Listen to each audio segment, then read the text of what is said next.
Hi, I'm Glyn Dewis and welcome to episode 30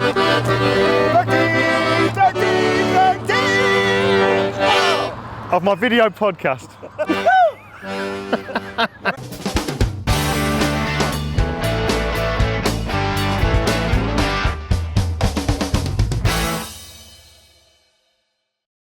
Okay, so this week I'm actually out in Las Vegas teaching at Photoshop World, so we're just going to do things a little bit differently.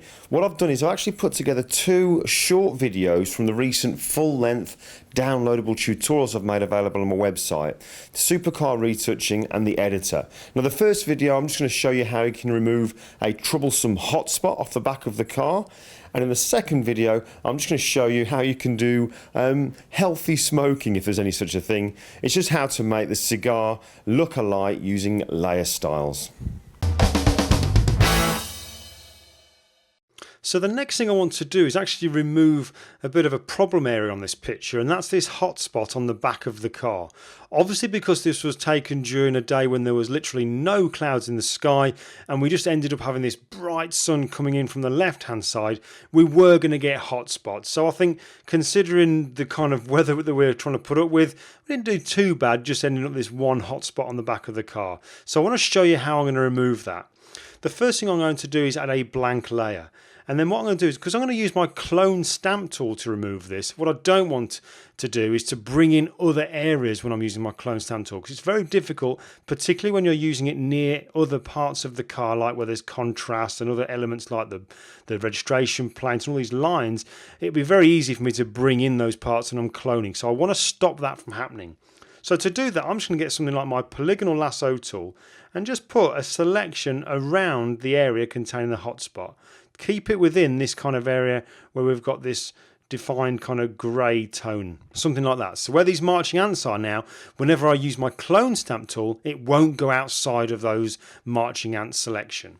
So now I'm going to get my clone stamp tool from the toolbar on the left hand side here, clone stamp tool. The mode is in normal. Opacity, I'm going to start off around about 50%, but I'm going to make sure where it says sample, the option is set to current and below. So then what I'm going to do is I'm going to come within these marching ants area, hold down my Alt or Option key, depending on if I'm working on a Mac or Windows machine, sample some of this grey area, and then I'm going to start painting with a few strokes to remove it over that sort of bright hotspot area. Now, a bit too far, so I'll back off just a little bit on that, and just paint over that area there. And we'll just bring in some of it. Now this is one of those things that when you're doing it, you're going to really notice what you're actually doing here. It's going to be very, very obvious to you because you know what this picture was like before you got rid of that hot spot. So the trick with this is, as you're doing it, take a second to just look away from the picture. I actually did do that then. Look away from the picture, then look back at it, and then you'll start to see whether or not what you're doing is looking realistic. So to be honest with you, I'm actually not too displeased with that. That's looking all right. You certainly don't want to rush this. I might take the opacity down to maybe 30% and just sort out another area here. Just get that sorted around about there. It's fine. And start to just blend it in just a little bit more so that we can get rid of those areas that were particularly highlighted. So look away, look back again. It's not looking too bad. Now, when I do look at this now, because we've used the clone stamp tool, what you're going to notice is that where you've used it, those areas become smooth. Naturally, this picture has noise on it. And when I've used a clone stamp tool, that noise has kind of disappeared. So I need to bring some of that back. So I'm just going to go to Filter, Noise, Add Noise, and I'm only going to use around about 1% on the amount here. Obviously we can see when I bring it up where that noise is being applied. That's obviously way too much, but if I bring it down to around about 1 or 2, something like that, let's just try 2. Yeah, 2 works just about right, matches in with the noise on the rest of the car, and we can click OK. We zoom out, let's just deselect those marching ants, and we can see now how that's looking. Now, to try and help it to blend in just a little bit better so it doesn't look completely matte and obvious that we've removed a highlight, one thing I also did when I originally did this picture was add a bit of a highlight going across the whole of the back of the car. So I did that by adding a blank layer. Then I filled that with 50% grey, because all I'm going to do now is some dodging and burning, and rather than doing dodging and burning on the actual picture, I like to do it on grey because it gives us a lot of flexibility. So filled that with 50% grey. I'm now going to change the blend mode to soft light so that we can now see the pixels beneath. Then I'm going to get my dodge tool from the toolbar on the left hand side, and I'm going to leave the range set to mid-tones, exposure around about 30%, and a little tick where it says protect tones. And all I'm going to do is create a brush so it just fits within this part of the car. I'm just going to put a couple of strokes, 1 and 2, something like that will be fine. Zoom out, and then that should now kind of look as if it's blending in. Obviously I'm doing this fairly quickly, but that gives an idea of how we can add get rid of a highlighted area, add in some noise so it matches in once we've used that clone stamp tool, and then a highlight just to take the focus off exactly what we've done.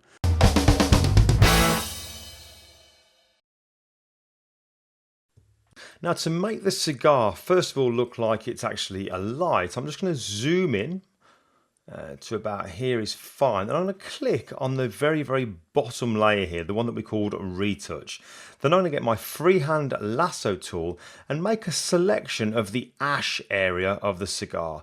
So I'm just going to do a very rough selection using my freehand lasso tool to encompass this kind of ash area just here, all the way around, and join the two together. So now we can see the marching ants on that particular area. What I'm going to do now is press Command or Control J to make a layer containing just this selection. So I'll press Command or Control J. And you can see now when I turn every other layer off apart from this one that's just been created, we can just see that area that I've selected. And what I'm going to do is I'm going to drag that now, get my move tool and drag that to the top of the layer stack. Now what you'll notice when we do that is it's a slightly different colour now than everything else. That's because everything else in the picture had some changes to it, apart from the actual ash here on the cigar. This is actually the colour of the original image, so we need to take it back to being completely desaturated, if I just turn it on and off, like the rest of the cigar, like so. So I'm just going to go to Image, Adjustments, and Desaturate. So now we've got an area that we can work on to make it look as if it's a light. Before we do that, let's just rename it by double clicking on the name here, and we'll call that Cigar. Now, to make the cigar look as if it's a light and it's burning away, we're going to use layer styles. So in this layer here that we've just called Cigar, to the right hand side of that, I'm just going to double click to bring up the layer style dialog box. And then what I'm going to first start off with is Outer Glow. So I'm going to click on Outer Glow, and then in this middle panel we have all the options available to us. The first thing I'm going to do is change the blend mode to Overlay. And then I'm going to click further on down where we have this colour. We've got this like a gradient. To the left hand side of this, we've got this little box indicating what colour is being used in this gradient. If I click on that, it brings up the colour picker, and I'm just going to choose black by dragging this little circle down to the bottom left and clicking OK. Now I'm going to add noise into this now, and I'm going to add noise way up to around about the 75 mark, something like so. The next layer style I'm going to use is Inner Glow. So we'll click on Inner Glow. Again, we get all these options available to us in the middle here. And again, I'm going to change the blend mode to Overlay. And I'll also change the color by clicking on this little square here, bring up the color picker, and we'll change that to black as well.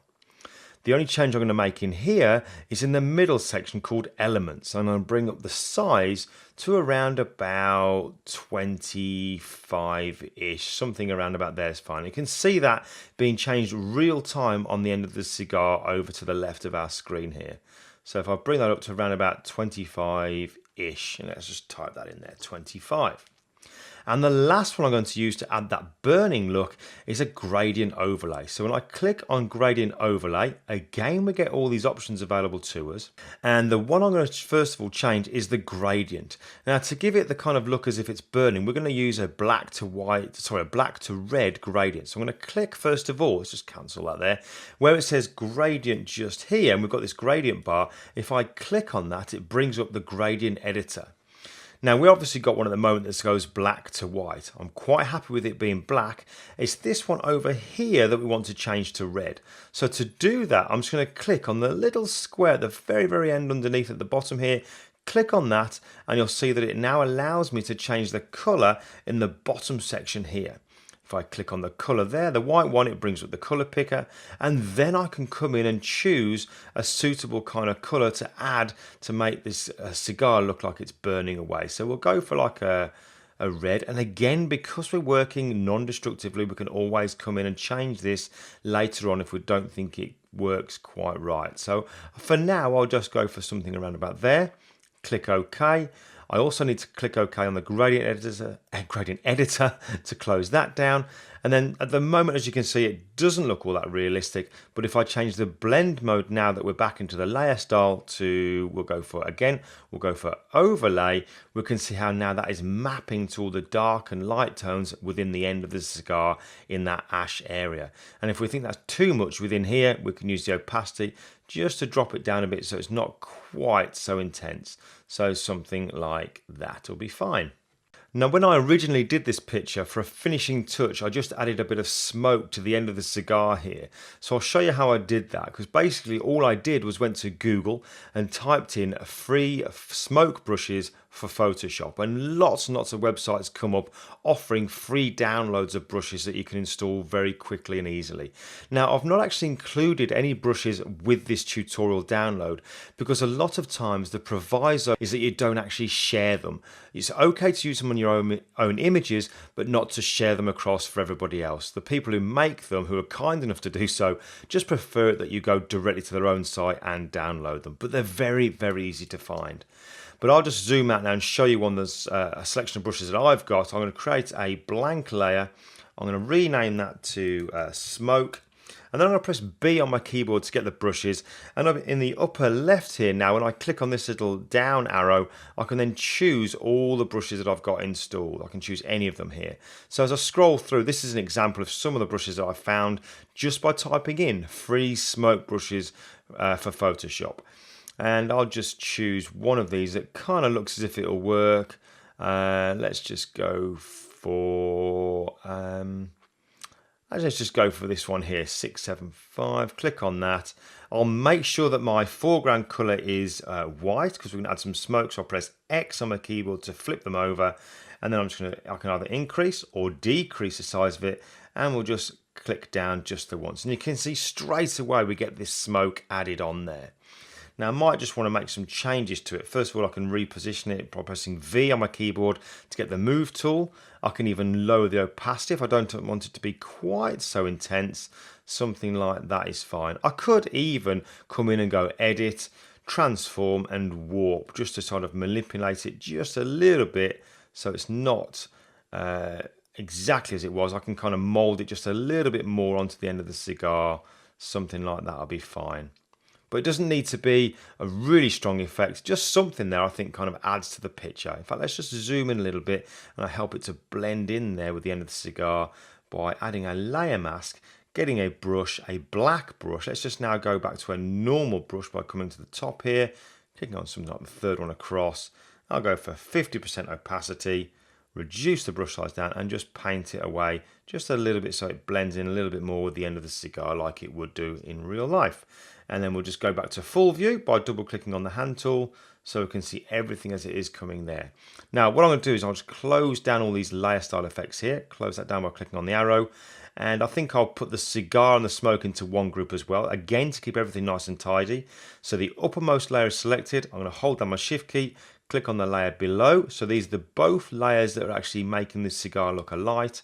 Go to the flyout menu at the top of the layer stack and choose new group from layers, and we'll choose we'll type in the word cigar and turn that on and off. We can see the effect that's having. Now at the moment I'm actually thinking, before I move ahead here, that this burning kind of look is maybe just a little bit too intense. So let's open up this cigar group and we'll go back to the layer containing all these layer effects on here. And I might just lower the opacity just a little bit more again, something like that. Doesn't need to be a lot, so I don't think it needs, if it's too much, it kind of, your eye's drawn to it. So I'm going to go for something around about there. Yeah, that looks much, much better. So we'll close that group up, close up the cigar group, and then we're pretty much getting towards the end of the picture. Just a couple more finishing touches to do in the next video. Okay, so thanks for tuning into this particular episode. As always, if you've got any questions or comments, drop me a line to glyn@glyndewis.com. And if there's any tips, tricks or techniques that you want to see in future episodes, again, give me a shout and I'll see what I can do. Now, as for subscribing, make sure you click on the subscribe button, which is, Michelle, where will it be? About here? Here? Yeah, about here. So click on the subscribe button somewhere about this part here on the screen. So once you've clicked on that, you won't miss out on any of these episodes and anything else that I post on this YouTube channel in the future. Until now, though, until then even, come back soon and I'll see you next time.